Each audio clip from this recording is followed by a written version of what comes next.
Assalamualaikum warahmatullahi wabarakatuh. Assalamualaikum sekalian. Selamat pagi, selamat beraktivitas. Mudah-mudahan kalian sehat dalam suasana sehat walafiat. Allah memberikan satu kenikmatan kepada kita untuk bisa bertatap muka dalam suasana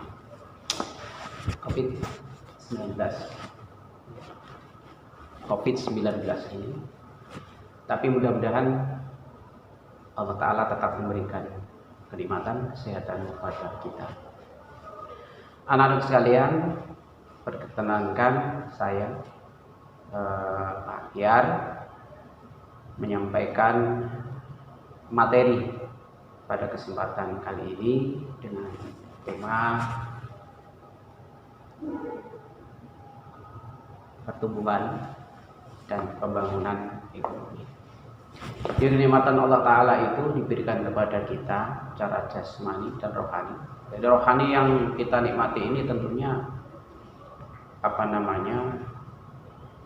kenikmatan yang diberikan oleh Allah, tentunya tidak terlepas dari jasmaniyah yang kita terima, yaitu terpenuhinya segala keinginan secara jasmaniah kita, baik fisik maupun batin, jadi lahiriah maupun batiniah. Syukur. Anak sekalian saya hormati, ini tidak terlepas dari proses ya. Jadi pertumbuhan ekonomi dan pembangunan ekonomi ini juga salah satu yang mendukung bagi kita untuk bisa menikmati kebutuhan itu. Jadi ada kebutuhan jas. Kita masuk pada materi, yaitu pertumbuhan dan pembangunan ekonomi.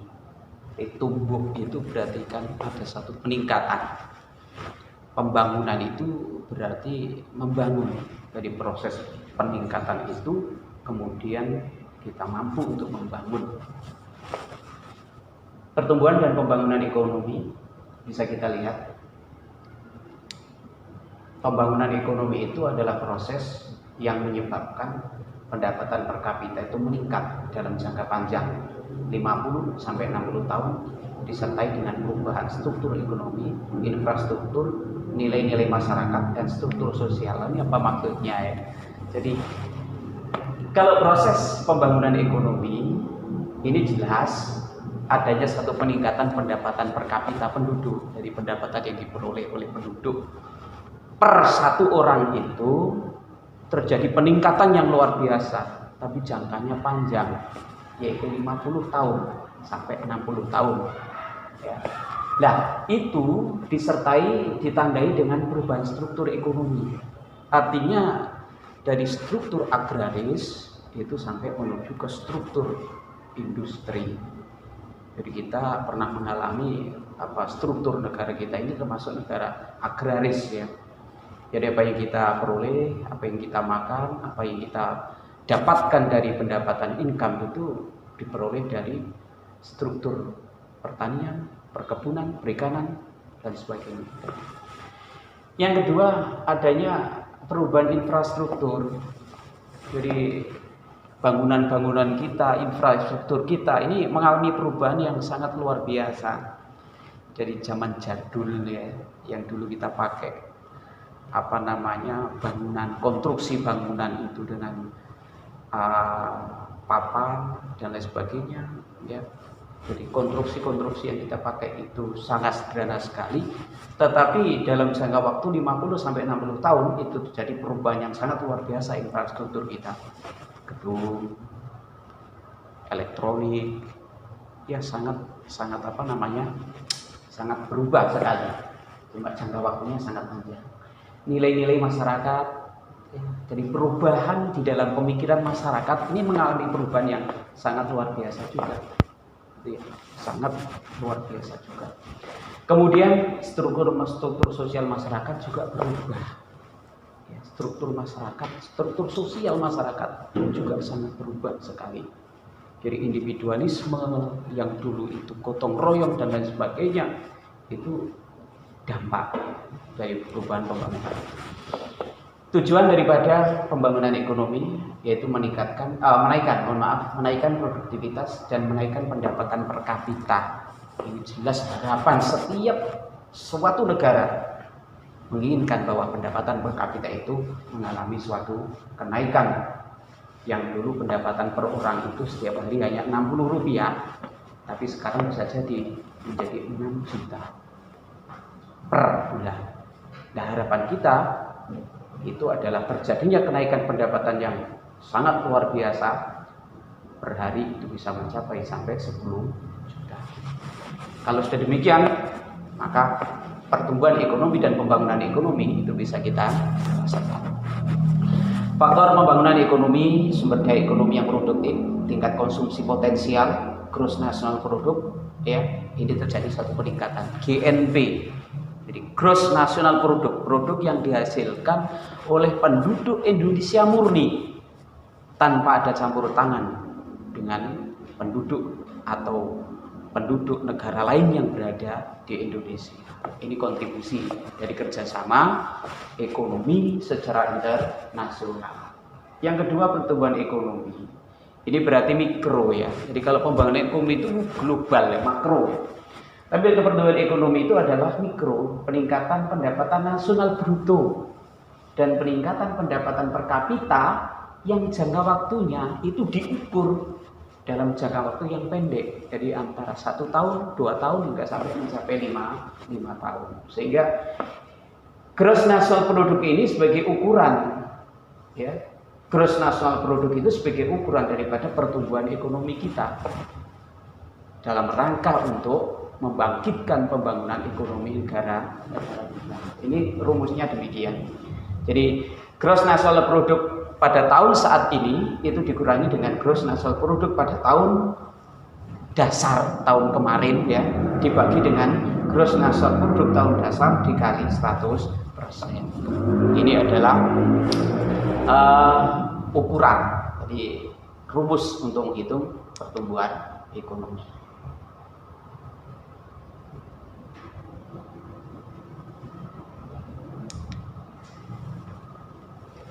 Tentunya ada permasalahannya ya. Jadi masalah pembangunan ekonomi itu yang pertama ya kemiskinan. Jadi makanya kemiskinan itu tidak bisa dihilangkan, tapi kemiskinan itu harus dikurangi ya. Tidak bisa kemiskinan dihilangkan, tapi kemiskinan harus dikurangi. Yang kedua, pengangguran. Di sumber daya manusia kita ini sebisa mungkin pengangguran itu untuk dikurangi ya. Jadi pengangguran. Kemudian kesenjangan distribusi, jadi proses pendistribusian itu juga harus. Makanya kalau dulu sebelum negara itu maju, pendistribusian sesuatu itu dengan cara yang sangat manual sekali ya. Tapi sekarang kita sudah sangat luar biasa. Infra dan infrastruktur ini mempengaruhi daripada proses distribusi ini. Kemudian yang ketiga, pendapatan. Ya, pendapatan ini juga sangat menjadikan satu permasalahan di dalam pembangunan ekonomi. Kemudian yang kelima, ini keterbelakangan. Jadi kemampuan kita, sumber daya manusia kita di dalam proses berpikir ini juga mempengaruhi daripada pembangunan ekonomi. Makanya diharapkan sumber daya manusia kita ini harus mampu menjadi sumber daya manusia yang produktif, sumber daya manusia yang aktif, sumber daya manusia yang potensial di dalam menghadapi pembangunan ekonomi sebagai tujuan daripada bangsa kita untuk menjadi negara yang mudah-mudahan menjadi negara yang maju gitu ya. Teori pertumbuhan ekonomi ya, ini banyak ilmuwan ya, jadi memberikan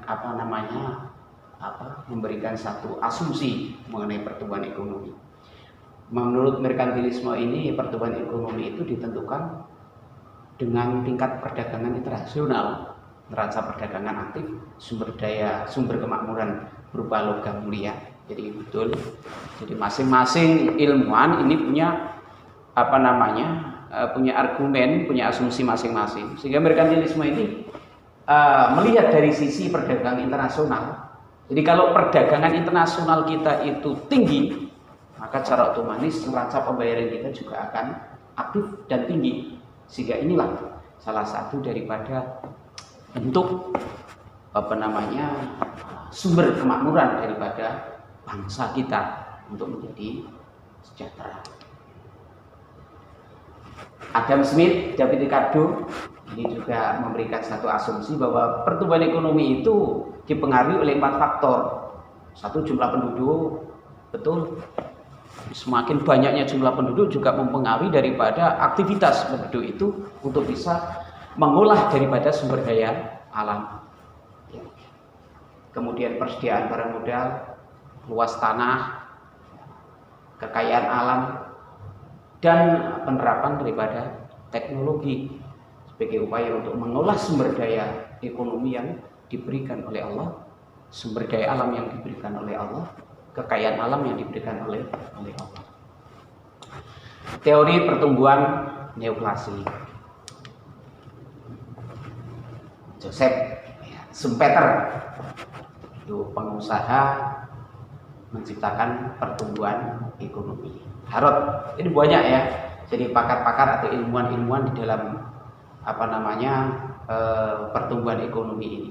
Harrod dan Romar ini melihat dari sisi penambahan modal akan meningkatkan hasil suatu barang dan menaikkan daripada permintaan efektif. Ya. Robert Solow bahwa besar kecilnya itu tergantung pada kapital tenaga kerja yang digunakan. Jadi bagaimana tenaga kerja kita ini bisa dimanfaatkan dengan sebaik-baiknya secara efektif dan efisien, tapi tentunya sesuai dengan prosedur ketenaga kerjaan yang ada. Bahwa usia produktif tenaga kerja itu mulai dari usia 14 tahun hingga sampai 65 tahun. Ini produktif bagi bangsa kita. Tapi untuk luar negeri barangkali produktifnya lebih tinggi, yaitu sekitar 70 sampai 75 tahun usia produktif. Banyak ya. Jadi ada Friedrich List, ada Werner Sombart, ya, kemudian ada Bruno Hildebrand, ada Karl Busser, kemudian ada W.B. Rostow. Tapi semuanya ini masuk pada tahapan pertumbuhan ekonomi, fase di mana sesuatu itu diawali dari yang paling kecil hingga sampai mencapai satu tingkatan yang paling besar. Kita contoh saja, saya ambil contoh ya. Ini Karl Busser. Karl Busser itu membagi fase pertumbuhan ekonomi itu dari rumah tangga tertutup. Rumah tangga tertutup itu artinya rumah tangga yang menghasilkan barang atau jasa, tetapi untuk keperluannya sendiri, tidak untuk orang lain, untuk keperluannya sendiri. Tetapi dari keperluan sendiri itulah akhirnya tercium oleh orang lain sehingga ini menjadi rumah tangga kota. Jadi produksi rumahan sebenarnya ya, produksi rumahan sehingga menjadi rumah tangga kota. Jadi rumah tangga kota ini akhirnya menyebar ke seluruh pelosok wilayah Nusantara sehingga produk itu menjadi rumah tangga bangsa. Dari rumah tangga bangsa, maka produk itu kemudian menyebar sampai ke dunia. Jadi masuk pada kategori kegiatan ekspor dan impor. Ini hadapan semua negara pasti berhadap demikian. Sehingga negara itu mampu untuk menghasilkan barang itu tidak hanya untuk dirinya sendiri, tetapi barang itu bisa sampai menyebar ke seluruh pelosok Nusantara. Pertanyaannya sekarang, apakah dan sejauh mana, berapa banyak barang yang kita hasilkan itu sudah sampai menembus kuantitasnya keluar negeri? Itu pertanyaannya.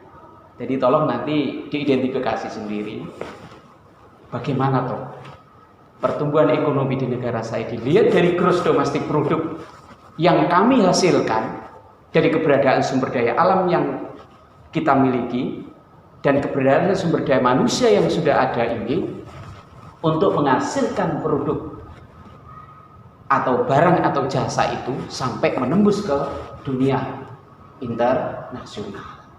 Dunia internasional itu tidak bisa kita kemudian langsung semena-mena mengirim ke internasional, tidak bisa. Tapi kita perlu kerjasama dengan internasional, namanya perdagangan internasional. Gitu ya. Ada Werner Sombart, prakapitalis, kapitalis menengah, kapitalis raya, kapitalis tinggi atau X kapitalis, ya. Jadi kalau sudah masuk pada kapitalis tinggi itu semuanya dihargai dengan uang, ya. Jadi sampai kencing pun itu dihargai dengan uang. Orang tanya dihargai dengan uang.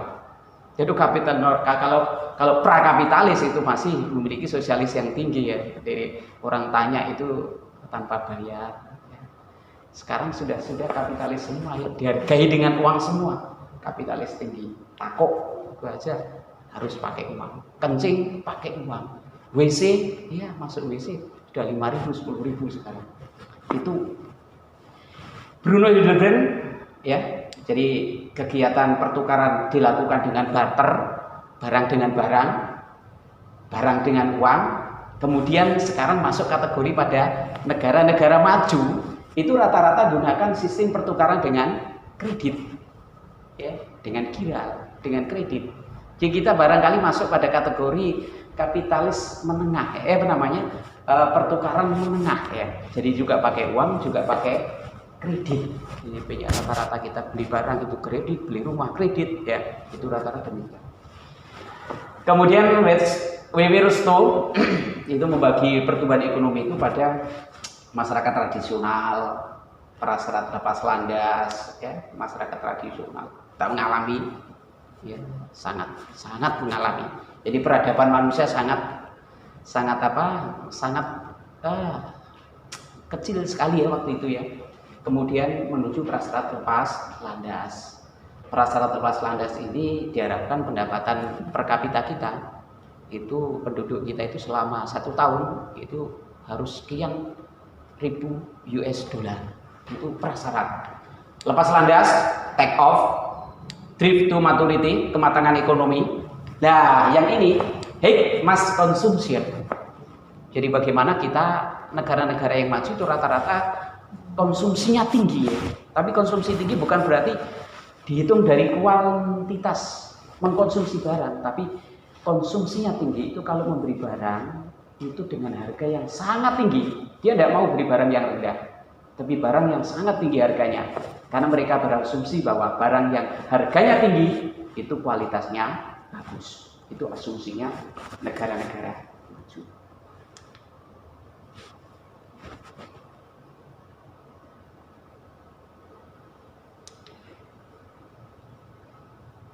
Ini ada contoh soal.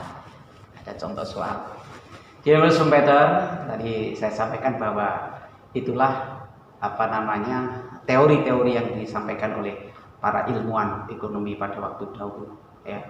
Jadi menurut Schumpeter, faktor utama yang mendorong pertumbuhan ekonomi suatu negara ini lulus 6 PTN tahun 2019, ya, itu adalah jawabannya apa, gitu, ya. Jadi menurut Schumpeter apa jawabannya? Dilihat dari mana Schumpeter itu. Jadi Schumpeter itu menitik beratkan pada owner, ya. Jadi menitik beratkan kepada perusahaan. Jadi ada kewirausahaan. Yang kedua, berikut ini kondisi negara itu. Jadi terjadi perubahan masyarakat agraris ke masyarakat industri, ya. Kenaikan pendapatan per kapita sebesar 6%, kesenjangan si kaya dan si miskin makin mengecil, kenaikan pendapatan nasional negara peringkat 2 di dunia. Jadi ini contoh, ya. Ini contoh dari proses peningkatan daripada pertumbuhan ekonomi.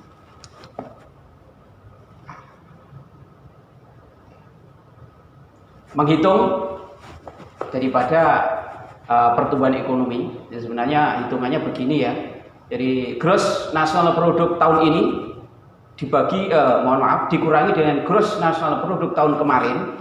Ini kita lihat, tahun ini 340, kemudian tahun kemarin 325, ya, dikurangi, kemudian dibagi gross national product tahun kemarin, tahun 2008, sehingga menghasilkan berapa gross national product untuk tahun saat ini. Jadi mohon maaf, sebenarnya yang mendukung daripada proses pertumbuhan dan pembangunan ekonomi itu adalah terletak kepada 2 hal. Yang pertama, kemampuan daripada sumber daya manusia untuk bisa mengolah daripada sumber daya alam.